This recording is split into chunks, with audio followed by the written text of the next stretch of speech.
Donc pour 0,95, on a fait 0,95 plus 1 divisé par 2, ce qui donne 0,975 on va rechercher la valeur de t dans la table.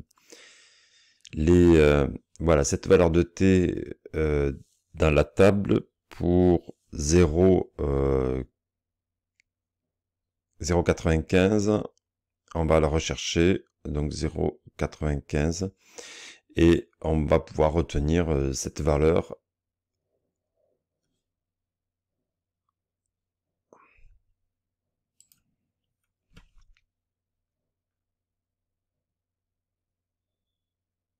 test. Donc pour 0,95, quand on fait 0,95 plus 1 divisé par 2, on obtient 0,975. Quand on le fait pour 0,90, plus 1 divisé par 2, pardon, excusez-moi, on obtient 0,975. Quand on fait le calcul avec le seuil de confiance de 90%, on obtient 0,9 plus 1 divisé par 2, ça fait 0,95, et ainsi de suite, 0,995.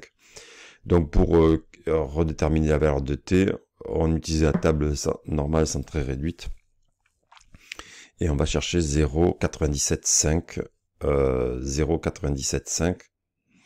Donc je le fais en même temps que vous. 97,5, on obtient 0,975, on obtient 1,96, 1,96. Voilà. Ensuite, pour 0,95, on recherche dans la table 0,95 et on va retenir la plus proche, c'est-à-dire 1,65. Et pour 0,995, 99,5, on l'a ici entre ces deux valeurs, et donc on va retenir 1,575 puisqu'on va prendre le centre de classe ou le centre des deux valeurs. Voilà pour la détermination de t dont on va se servir dans les intervalles de confiance. Donc ensuite, ici, la population, on connaît l'écart type de la population, et on veut estimer par un encadrement la moyenne de la population à l'aide de l'intervalle de confiance suivant. Donc voilà, donc la moyenne de l'écart type doit être connue. Qu'est-ce qu'on va faire? On va déterminer la valeur de k à soustraire à la moyenne de l'écart type et pour la borne inférieure et la borne supérieure, moyenne plus la valeur de k. Et cette valeur de k, bien ça va être le t déterminé avec le degré de confiance fois l'écart type de la mer divisé par racine carrée de n. Et également pour la borne supérieure, c'est plus la valeur de t multipliée par l'écart type de l'échantillon divisé par racine carrée de n. Voilà, donc on peut ainsi déterminer avec un risque de confiance la valeur moyenne de la population à l'aide de son échantillon. Ensuite, l'écart type de la population peut avoir été estimé avec les informations de ce même échantillon. Donc la formule est la même, sauf qu'ici, au lieu d'utiliser l'écart type de la mer, de la population, eh bien, on va utiliser son estimateur. Voilà, notre type d'exercice consiste à, lorsqu'on a la moyenne de la population et l'écart type, lorsqu'on les connaît, ou lorsqu'ils ont été évalués, hein, on a donné une norme, eh bien, on va déterminer un intervalle de confiance pour l'échantillon. Donc dans ces cas-là, on va se retrouver avec une formule un peu identique, c'est-à-dire que l'échantillon va être calculé de la manière suivante. Borne inférieure, c'est la moyenne de la population, fois le t, toujours le degré de confiance. Ici, on voit qu'on a un petit alpha, c'est une autre norme, on peut dire t à 90% ou t à 0,95, multiplié par l'écart type de la mer divisé par racine carrée de l'échantillon. Donc on estime sur l'échantillon quelle doit être la valeur trouvée. et ça va nous permettre de mesurer les qualités par rapport aux normes prévues des échantillons qui sont faits. Donc là, on retrouve le même mécanisme lorsque la société, lorsque la population, lorsque l'écart type de la population a été estimé, eh bien on va retrouver la même formule, mais au lieu d'avoir l'écart type de la population, on va retrouver l'estimateur, S. Bon, la partie suivante est une partie très théorique que vous allez pouvoir suivre, qui permet de retrouver le cheminement mathématique qui permet de retrouver les formules d'encadrement. Donc le contexte de l'intervalle de confiance, c'est on pose la question est-ce que la probabilité que la valeur x soit comprise entre une borne supérieure, une valeur borne supérieure et une valeur borne inférieure est égale à 95% si on prend si on retient un exemple de degré de confiance. Donc pour pouvoir traiter ça, on doit évidemment passer par pi. On doit devoir passer par pi parce pour essayer de déterminer la valeur de k. Donc qu'est-ce qu'on fait? On va centrer réduire l'équation. Donc pour chaque élément, on va faire x pour la borne supérieure, x la moyenne plus k moins la moyenne puisque je centre et je réduis et je divise par l'écart type de prime. Et pour la borne inférieure, je fais la même chose.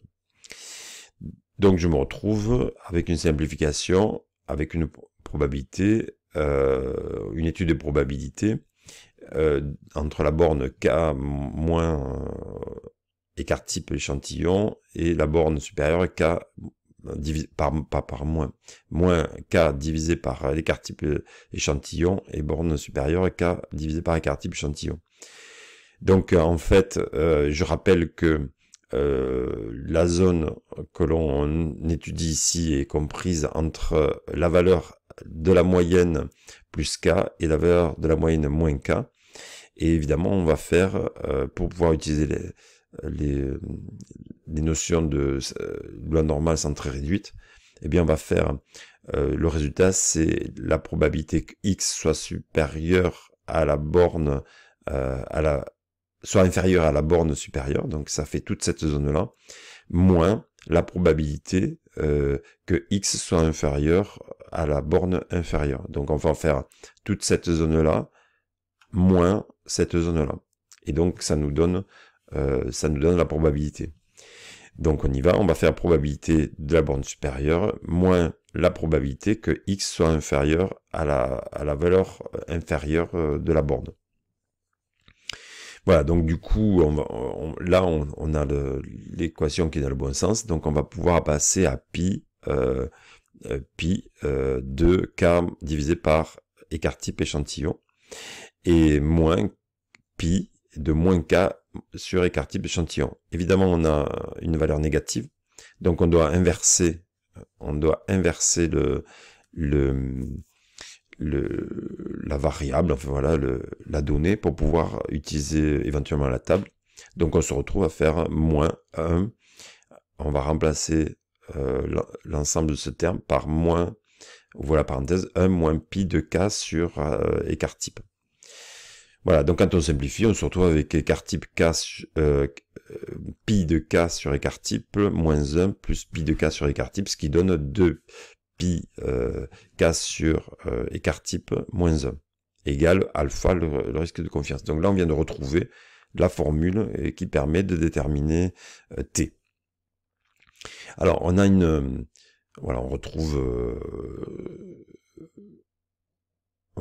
le calcul de tout à l'heure, hein, plus théorique, 2πt moins 1 égale alpha, bien 2πt est égal alpha plus 1, et pi de t est égal alpha plus 1 sur 2.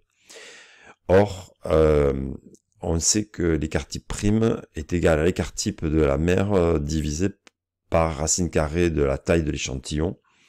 Et bien quand on a posé l'équation k sur écart type prime est égal à t, et bien on va pouvoir remplacer la valeur de l'écart type prime, Et voilà, on remplace et on va pouvoir extraire la donnée k, puisque k va donc être égal à t fois écart type sur racine carrée de n.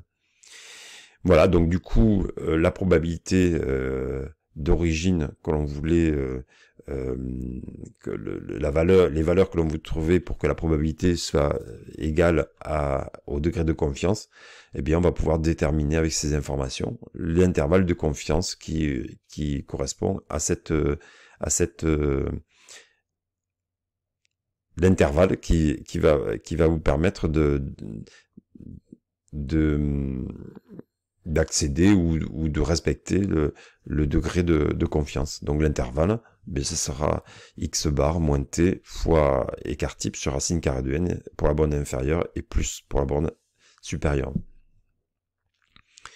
Voilà pour l'aspect théorique. Ensuite, vous allez avoir des exercices avec des proportions ou fréquences.